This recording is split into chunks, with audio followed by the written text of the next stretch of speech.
Madame, Monsieur, bonsoir. C'est l'heure du journal sur la télévision togolaise. Actualité sportive oblige. Voici les titres du journal. Une nouvelle ère s'ouvre sur la coopération, la collaboration du Togo avec le Fonds monétaire international FMI.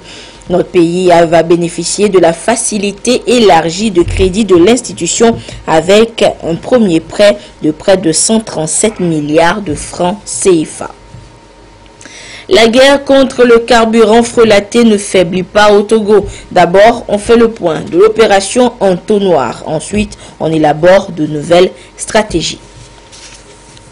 Et puis, les commissionnaires agréés en douane sont sous les feux des projecteurs durant 3 jours. Une initiative pour faire découvrir ces acteurs importants dans l'essor du pays. Voilà pour les titres de cette édition. Notez tout d'abord que depuis le début de la rentrée scolaire 2016-2017, le secteur de l'éducation a connu des perturbations, des grèves dues aux revendications des syndicats des enseignants du pays. Et pour trouver des solutions durables à cette situation, le gouvernement a mis en place un groupe de travail pour le secteur éducatif, un cadre exclusif de concertation élargi à tous les partenaires du secteur de l'éducation. Et cet après-midi, le Premier ministre, le ministre en charge des enseignements primaires, secondaires, celui de la fonction publique et tous les acteurs impliqués se sont retrouvés à la primature pour le lancement officiel justement des activités de ce nouveau groupe de travail. Nous y reviendrons en détail dans le courant de cette édition. Une mission du Fonds monétaire international FMI séjourne depuis le 5 janvier dernier au Togo en vue de discuter avec le gouvernement sur un programme devant déboucher à un accord au titre de la facilité élargie de crédit FEC du FMI. Les discussions ont pris fin aujourd'hui et le chef de la délégation du FMI a rencontré les professionnels des médias cet après-midi pour leur faire le point des discussions. Mais il faudra noter et retenir cet accord de financement de 238 millions de dollars, soit 137 milliards de francs CFA conclu entre le gouvernement et l'institution. Les précisions avec Carmen Madji Akakou. Le Togo et le Fonds monétaire international FMI viennent d'ouvrir une nouvelle ère de collaboration traduite à travers le programme dit de facilité élargie de crédit qui appelle à rétablir la stabilité et la viabilité macroéconomique tout en favorisant une croissance vigoureuse et durable et la réduction de la pauvreté. Dans cette optique, un prêt de 238 millions de dollars américains, soit 120% du quota du Togo au FMI, et environ 137 milliards de francs CFA sera accordé au Togo dès avril prochain après approbation par le conseil d'administration et la direction du FMI. C'est la conclusion d'une mission du FMI ayant séjourné au Togo du 5 au 18 janvier 2017. Le programme de gouvernement est compréhensif avec beaucoup de réformes à mettre en œuvre. Et le budget est très ciblé. Donc, il y a des dépenses priorisées dans le programme, les dépenses sociales, bien sûr, et aussi des dépenses d'investissement, d'infrastructures, qui sont faites dans une manière judicieuse. Le remboursement commence après 5 ans et pendant une période de 10 ans. Donc, c'est un décaissement avec des conditions très favorables pour le Togo. Le gouvernement togolais entend donc, à travers cet accord, réduire le déficit budgétaire global pour garantir la viabilité de la dette à long terme. Il compte également résoudre le problème de la faiblesse des banques publiques et aussi accompagner le secteur privé. Je voudrais exprimer toute la satisfaction du gouvernement togolais pour la conclusion de cet accord. Ça n'a été possible, bien sûr, qu'avec les hautes orientations que Son Excellence, Monsieur le Président de la République, nous a données et bien sûr avec aussi l'appui de Monsieur le Premier ministre. Nous nous engageons dès maintenant à la mise en œuvre avec toute la rigueur qui est requise de cet accord. Et je voudrais dire que nous attendons avec impatience, bien sûr, les premiers décaissements pour financer justement essentiellement les dépenses sociales, comme elle a dit, et puis poursuivre aussi les investissements. Cette aide que le FMI accorde au Togo se présente sous forme de dons et de prêts qui sera décaissé en 5 tranches sur une durée initiale de 3 à 4 ans. C'est un apport sans taux d'intérêt et sans commission. L'autre bonne nouvelle de la journée, le géant égyptien des BTP Arab Contractors achèvera d'ici mi-août la construction de la voie Pélégovier-Patatoukou, située entre Palimé et Atakwame. Et c'est ce qu'a constaté l'ambassadeur d'Égypte au Togo après sa visite de chantier ce mercredi. Le compte rendu avec Tcha Senam Baga. L'aménagement et la construction du tronçon Pélégovier-Patatoukou connaît un regain d'activité depuis le début de l'année 2017. Les difficultés liées à l'avancement des travaux ont connu des solutions. Depuis le début du chantier, on n'a pas libéré les zones occupées par les villages. Et je crois que c'est résolvé maintenant. L'administration a déjà payé les riverains. Vous avez même constaté derrière que les gens ont commencé déjà à libérer. On a même commencé à démolir. Et j'espère que d'ici la fin du mois de janvier, on va pouvoir libérer et travailler sérieusement. La réalisation de ce tronçon de 26 km sur la nationale numéro 5 entre Pélégovier et Patatoukou est confiée à l'entreprise égyptienne Arab Contractors, d'où le déplacement de l'ambassadeur d'Égypte au Togo pour s'assurer du bon déroulement des travaux et surtout exhorter l'entreprise à respecter le cahier de charge et le nouveau délai de 14 mois fixé par le gouvernement. Nous avons fait ce visite aujourd'hui pour voir le développement dans le chantier et pour aussi discuter le progrès dans le travail, l'avancement dans le travail. Les travaux sont exécutés à 39% pour une part de délai de 77%. La nouvelle route se profile déjà au grand bonheur des riverains et des usagers. Franchement, il faut dire que la route était très mauvaise. Bon, c'est avec peine qu'on arrive à parvenir ici. Avec cette bonne rénovation, nous pensons que les distances, le temps pour arriver, quitter ici, aller rentrer par exemple à Tapamé, ça serait moindre. Nous tenons vraiment à remercier sincèrement le gouvernement. La construction du tronçon Pélégovier-Patatoukou est financée par la Banque africaine de développement, la BADEA et l'État togolais à hauteur de 12,46 milliards de francs CFA. C'est un exemple de coopération sud-sud entre donc l'Égypte et le Togo, a indiqué le diplomate égyptien. L'entreprise égyptienne Arab Contractors emploie 120 Togolais sur le chantier. La livraison de la route est prévue pour le 15 août 2017. Je vous le disais également en titre, la lutte contre la commercialisation du carburant frelaté entrera dans une nouvelle phase bientôt. Mais avant, l'heure est au bilan des opérations précédentes, opération Entonnoir. Esther Laclé. Près de 50% des produits pétroliers consommés au Togo proviennent du secteur informel. Conséquence, les recettes sur ces produits sont passées de 50 milliards de francs CFA en 2013 à 34 milliards de francs CFA en 2015. Un manque à gagner pour l'État. Grâce à l'opération Entonnoir, les recettes ont connu une hausse au cours de l'année 2016. Et pour les acteurs, l'heure est au bilan. Le volume se levait à plus de 580 000 litres. Cette année, il y a eu une baisse sensible. Au niveau des véhicules saisis, il y avait plus de 500 véhicules l'année dernière. Cette année, nous sommes à 184 plus précisément. Et 93 motos. Pour les personnes interpellées, déférées devant le juge, l'année dernière, c'était 255. Cette année, 27. 480 963 litres d'essence ont été saisis au cours de l'année 2016. Une baisse par rapport à 2015, année au cours de laquelle ces chiffres étaient de 560 468 litres. Ceci grâce à l'implication de l'OTR, Office togolais des recettes. L'usage fait de ces produits saisis est réglementé. Il s'agit de produits, objets de contrebande. Ce produit, il y a une requête qui est faite au tribunal et le juge prononce la confiscation du produit.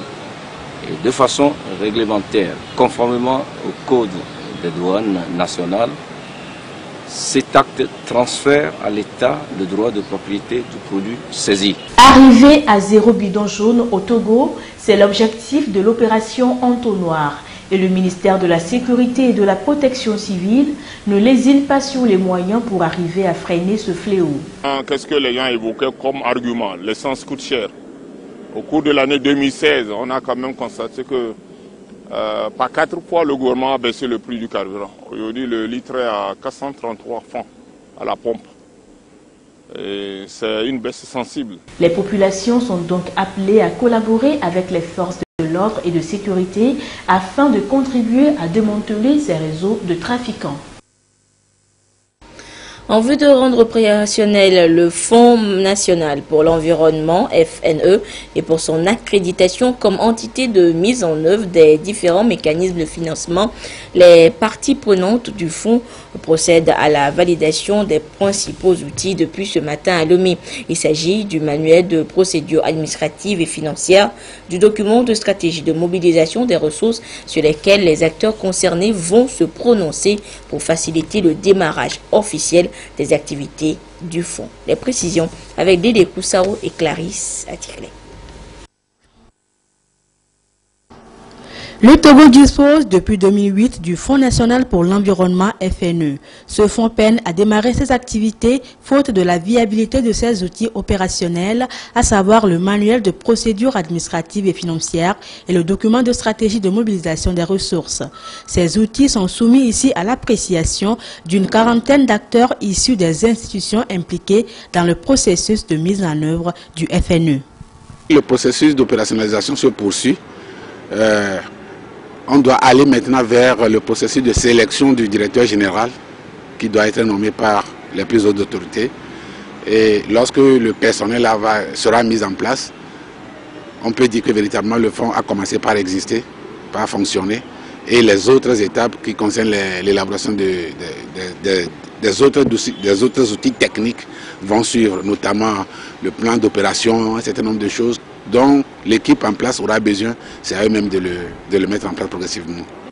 Le processus d'opérationnalisation du fonds est conduit par le ministère de l'Environnement et des Ressources forestières, le PNUD et la cellule économique de la primature. Avec l'adoption des ODD, il est suggéré de transformer le FNE en fonds d'investissement pour le climat et le développement durable pour ainsi faciliter l'accès aux différents mécanismes de financement interne et externe sur le climat et le développement durable. Des outils de gestion de l'environnement, mon département en a suffisamment élaboré. Paradoxalement, des problèmes et défis environnementaux se font persistants pour notre pays, sans doute à cause de la faible mise en œuvre de ces outils, faute de financements adéquats. Il nous faut changer d'approche, surtout dans le financement des actions en vue d'une mise en œuvre plus cohérente et plus performante des stratégies. Une fois opérationnel, le fonds devra aider à financer les initiatives locales porteuses d'emplois verts, notamment la promotion des énergies renouvelables, la lutte contre les changements climatiques et la restauration des terres dégradées. Du côté de Tandjouaré, dans les savanes, les producteurs agricoles et maraîchers sont en une session de formation. Une rencontre inaugurale du Centre de formation agricole sur l'entrepreneuriat rural, les chaînes de valeur associées et la gestion de la fertilité agricole. Ceci dans le but de relancer l'économie togolaise dans tous les secteurs, surtout celui de l'agriculture. Sur place, la correspondance de Désiré à l'œil. Le Togo, pour relancer son économie, considère le secteur agricole comme un grand levier. Beaucoup de programmes et projets sont mis en œuvre dans ce sens.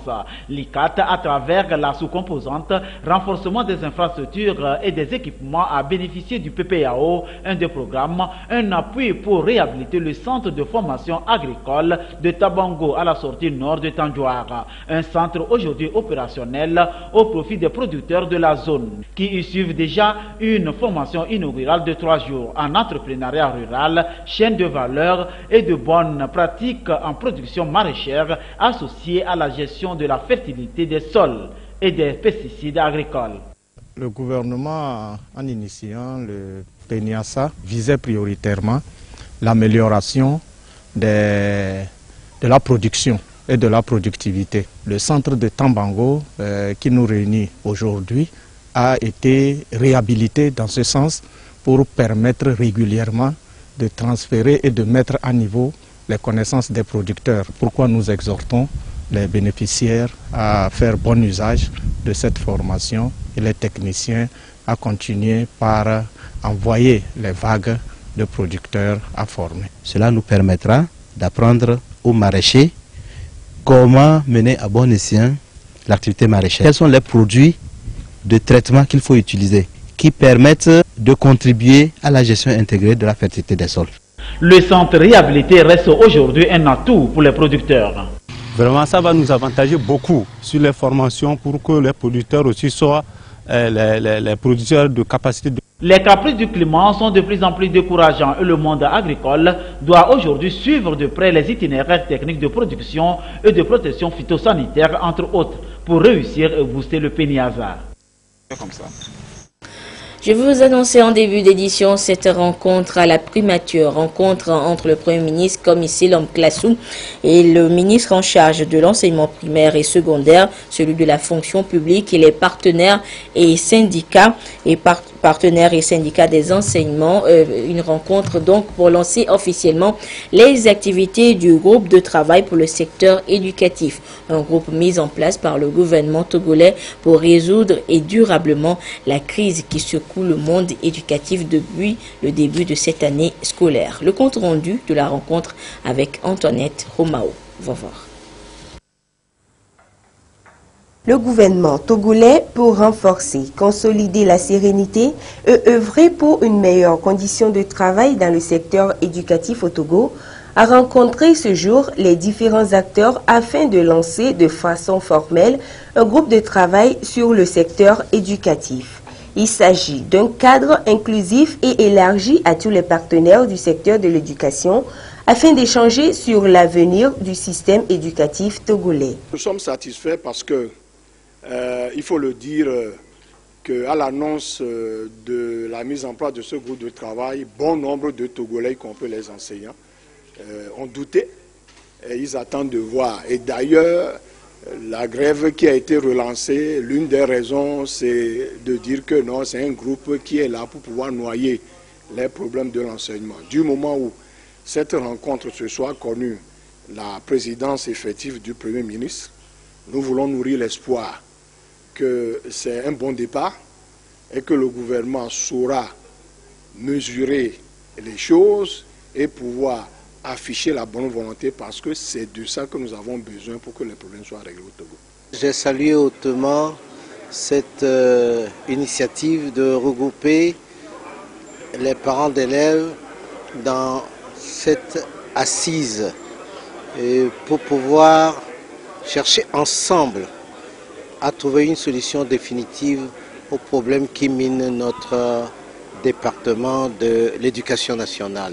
Pour le Premier ministre, cette rencontre revêt une importance capitale tant pour le chef de l'État que pour le gouvernement. Un cadre de dialogue et de concertation afin de maintenir un climat de paix sociale et de sérénité. Le gouvernement est en permanence à l'écoute et est toujours disposé à travailler en vue de trouver des solutions idoines aux préoccupations de nos populations. Je voudrais donc inviter les unes et les autres, enseignants, syndicats, parents d'élèves, élèves, à faire preuve de responsabilité afin de saisir cette opportunité que constitue le groupe de travail pour contribuer efficacement à la recherche de solutions viables et durables et assurer l'accès de tous les enfants scolarisables à une éducation de qualité et promouvoir les possibilités d'apprentissage pour une insertion sociale future qui soit le plus prometteuse possible.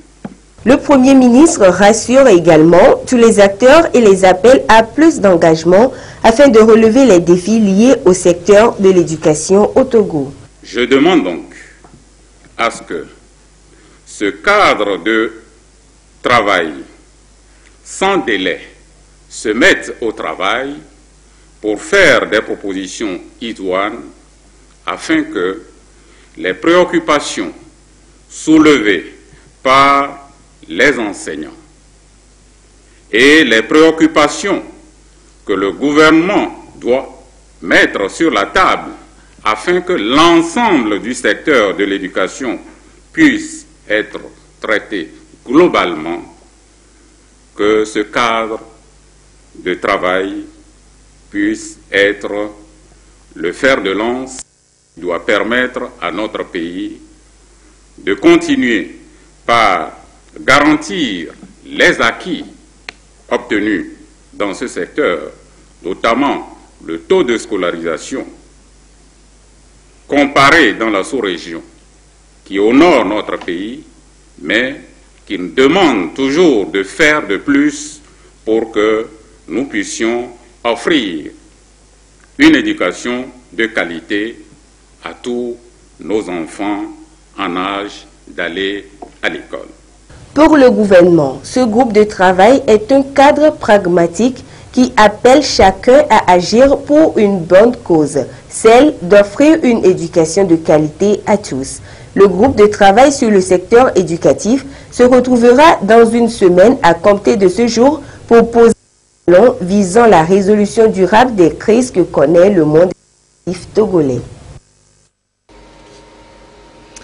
Le commissionnaire agréé en douane est un contributeur non négligeable à l'essor de l'économie du pays.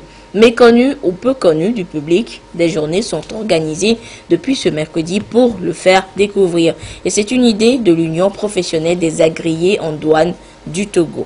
Ferdinand Diassoua, Dodouari. Les commissionnaires en douane sont les acteurs clés dans la mobilisation des recettes. Cependant, leur secteur reste méconnu de la population et de certains opérateurs économiques. Ici, les commissionnaires en douane et les différents acteurs du circuit de dédouanement passent au peigne fin les grands défis à relever pour se faire connaître davantage. Nous avons au niveau de la chaîne logistique internationale un acteur clé, le commissionnaire en douane agréé, qui joue un rôle capital en matière de formalités administratives douanières. Le rôle du commissionnaire en douane agréé est très encadré au niveau des règlements communautaires et qui ont été internalisés dans l'ordonnancement juridique togolais. Donc nous allons tout simplement leur rappeler quelles sont leurs missions et aussi les obligations qui pèsent sur eux en tant que mandataires. Nous avons voulu faire voir un peu le circuit de dédouanement, notamment les acteurs avec qui nous travaillons, pour montrer que la profession de commissionnaire en douane agréé est une profession transversale qui travaille avec tous les acteurs qui sont sur la plateforme portuaire ou sur le circuit de dédouanement. Le développement de la plateforme logistique du Togo nécessite la collaboration de tous. La Chambre de commerce et de l'industrie du Togo, garante des opérations de transit, s'engage à soutenir les activités de l'Union professionnelle des agréés en douane UPRAD qui œuvrent pour assainir leur corporation et ainsi faciliter les échanges commerciaux. Les marchandises qui doivent partir à l'extérieur du pays sont sous garantie de la Chambre de commerce et d'industrie du Togo. Donc nous devons nous assurer que les conteneurs qui sont destinés pour les pays étrangers sont réellement partis. Et lorsqu'il y aura problème, c'est la Chambre qui doit répondre. Donc c'est pourquoi nous disons que nous sommes conscients de ces opérations de transit et nous devons travailler en étroite collaboration avec le PRAD pour que ces opérations se passent correctement. Les commissionnaires en douane de la sous-région sont présents à cette rencontre pour partager leurs expériences avec le Togo et ensemble créer une fédération des associations professionnelles des commissionnaires en douane agréés de l'UEMOA. L'actualité et l'actualité sportive est dominée depuis quelques jours par la Coupe d'Afrique des Nations qui se déroule du côté du Gabon. Et pour mieux soutenir et stimuler les éperviers à cette CAN 2017, la société de téléphonie mobile Togo Cellulaire apporte sa contribution. Elle a mis à la disposition du comité de mobilisation de fonds 75 millions de francs CFA. Sandra Adiagbe, Silveracto. La société de téléphonie mobile Togo Cellulaire apporte son appui aux éperviers, un soutien matérialisé par cette signature de convention entre le directeur général de Togo Cellulaire et le président du comité de mobilisation de fonds pour la CAN Gabon 2017. 75 millions de francs CFA, c'est l'enveloppe financière mise à la disposition des éperviers par Togo Cellulaire. Nous apportons ce soutien aux éperviers du Togo pour les motiver et qu'ils sachent que derrière, il y a toute la population togolaise derrière qui les pousse à nous rapporter la victoire. Et j'ai la conviction ferme, vu le premier match, que le Togo ira loin et que nous espérons ramener la coupe au Togo. Le comité de mobilisation de fonds CAN 2017 salue cet apport de Togo Cellulaire dans l'accompagnement des éperviers à la CAN Gabon 2017. Je tiens à réitérer tout notre engagement à faire de telle sorte que la transparence soit totale pour que dorénavant tout le monde soit mobilisé parce que nous attendons une victoire certaine jusqu'à la finale. Je tiens à dire à d'autres sociétés de prendre l'exemple de Togocel pour vraiment nous aider à atteindre cet objectif de 5 milliards qui peut nous amener vers la victoire certaine. Les éperviers du Togo sont logés dans le groupe C et après leur premier match contre la Côte d'Ivoire, un match qui a mis en exergue la détermination et l'engagement de l'équipe nationale à aller loin dans cette compétition continentale. Le comité de mobilisation de fonds appelle à un sursaut patriotique pour soutenir les éperviers. Et sur le terrain au Gabon, au lendemain de la bonne prestation des éperviers lundi dernier face aux éléphants de la Côte d'Ivoire, nos envoyés spéciaux au Gabon ont rendu visite aux supporters togolais au village Assep. Et une bonne ambiance y règne, comme nous le disent Nathan Coiffré, Nathan Koubagan et Claude Ama. Gabon 2017, le gouvernement togolais a pris en charge 80 supporters des 3 groupes organisés, à savoir Mama Togo, Respect et Acepto. Les 80 supporters sont logés dans de bonnes conditions dans le village Acep, situé à 49 km du stade d'Oyem. On est arrivé à Oyem, on est dans une villa. Même les Marocains qui sont arrivés, ils n'ont pas eu maison. Si on n'est pas à l'aise, c'est moi, Mama Togo, qui va me se plaindre. En matière d'ambiance, vraiment, c'est apprécié. Surtout le logement. Je remercie d'abord les dirigeants. Vraiment, ils ont fait un effort énorme. Nous sommes bien ici, on mange bien, on dort bien. Nous, on s'en va en finale. De toute façon, ça va venir. Ça fait 3 buts parce qu'on est 3 ici et 3 groupes ici. On s'en va en finale, c'est sûr. Ça fait 3 buts. Infirmerie, sanitaire, déplacement et restauration. Tout est bien assuré pour le bien-être de nos supporters durant leur séjour à Acep. La nourriture du matin, midi, soir, 3 fois par jour, des fois même à l'aube, je ne trouve pas ça. Mais ici, on arrive à manger même à ce que ça reste. On donne à ceux qui sont à côté de nous. Matin, midi, soir, on a pris les Togolaises depuis Alomé. Ils préparent pour nous le matin à manger. Le soir, midi à manger. Le soir à manger. On est très à l'aise. Ce que nous ont fait, l'État togolais nous a fait, nous on les remercie. Parce qu'on voit comme un chef de l'État a mis l'argent. Regarde Akpovi, regarde le ministre. Il vient ici. On prie avec le ministre ici. Le ministre vient prier avec nous. Akpovi, de temps en temps, il est avec nous ici. D'ailleurs, le premier responsable du village Acep est fier d'accueillir pour la première fois les Togolais dans son fief. On met tous les moyens pour qu'ils soient à l'aise. Et jusque-là, je ne me suis pas plaint. Ils ne se sont pas plaints non plus. Il y a une bonne ambiance. Et on espère que ça va continuer pendant tout leur séjour ainsi. C'est dans cette ambiance conviviale, fraternelle et d'union que les supporters togolais seront encore présents vendredi au stade de Doyem pour pousser les éperviers à la victoire face aux aigles du Maroc. Les députés du parti UNIR de la préfecture de Dampen étaient ces derniers jours aux côtés de leur population. Ils ont organisé une tournée dans les différents cantons de la préfecture pour présenter à leur base leurs vœux de nouvel an. Ils ont également profité de l'occasion pour les exhorter les militants à rester attachés aux idéaux du parti. Le compte rendu avec Nestor Monzo.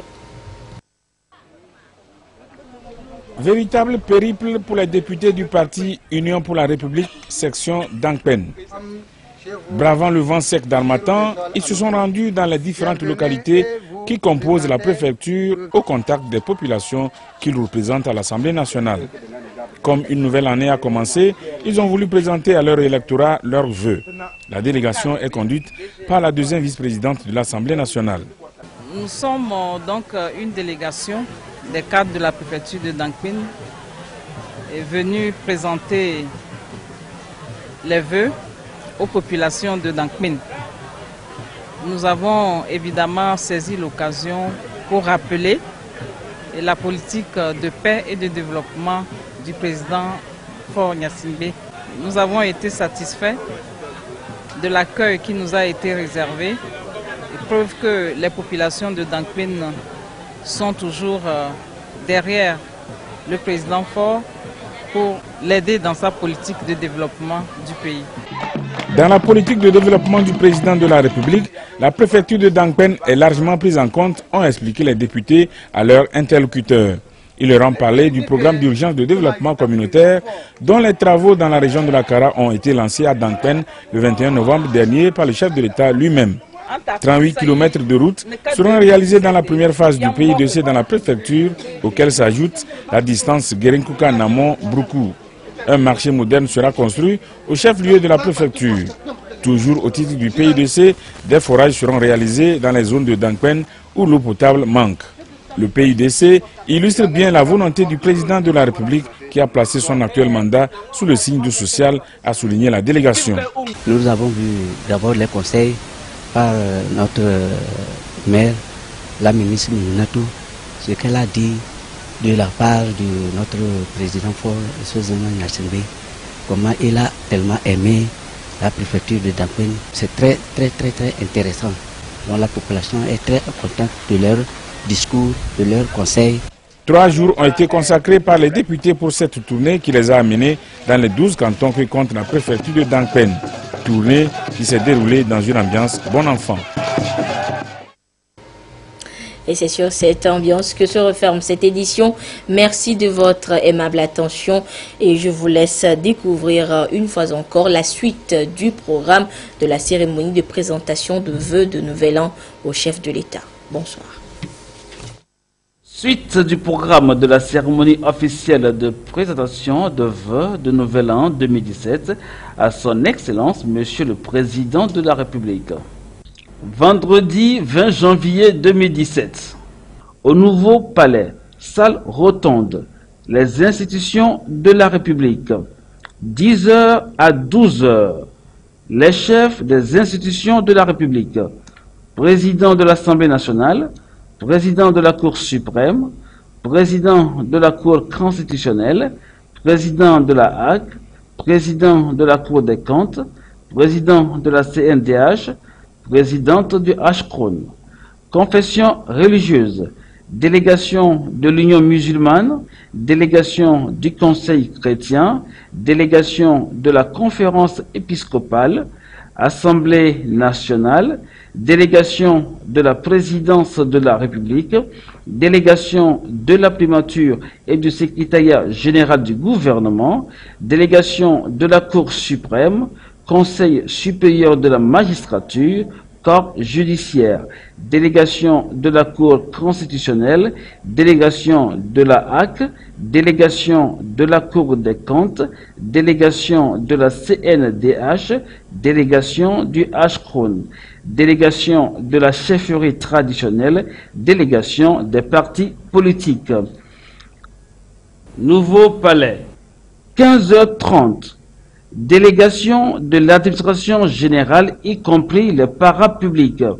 Délégation du ministère de la Défense et des anciens combattants, ministère du développement à la base, de l'artisanat et de l'emploi des jeunes, ministère de l'enseignement supérieur et de la recherche, ministère de la fonction publique, du travail et de la réforme administrative, ministère des postes et de l'économie numérique, ministère des infrastructures et des transports, ministère de la sécurité et de la protection civile, ministère des affaires étrangères, de la coopération et de l'intégration africaine, ministère de l'agriculture, de l'élevage et de l'hydraulique, ministère de l'administration territoriale, de la décentralisation et des collectivités locales, ministère du commerce, de l'industrie, de la promotion du secteur privé et du tourisme, ministère de l'environnement et des ressources forestières, ministère de l'urbanisme, de l'habitat et du cadre de vie, ministère des enseignements primaires et secondaires et de la formation professionnelle, ministère de la justice et des relations avec les institutions de la République, ministère de la communication, de la culture, des sports et de la formation civique, ministère de l'économie et des finances, ministère de la santé et de la protection sociale, ministère des Mines et de l'Énergie, ministère de l'Action sociale, de la promotion de la femme et de l'alphabétisation, ministère de la planification du développement, ministère délégué auprès du ministre des enseignements primaires et secondaires, chargé de l'enseignement technique et de la formation professionnelle, secrétariat d'État auprès du ministère de la Justice, des relations avec les institutions de la République, chargé des droits de l'homme.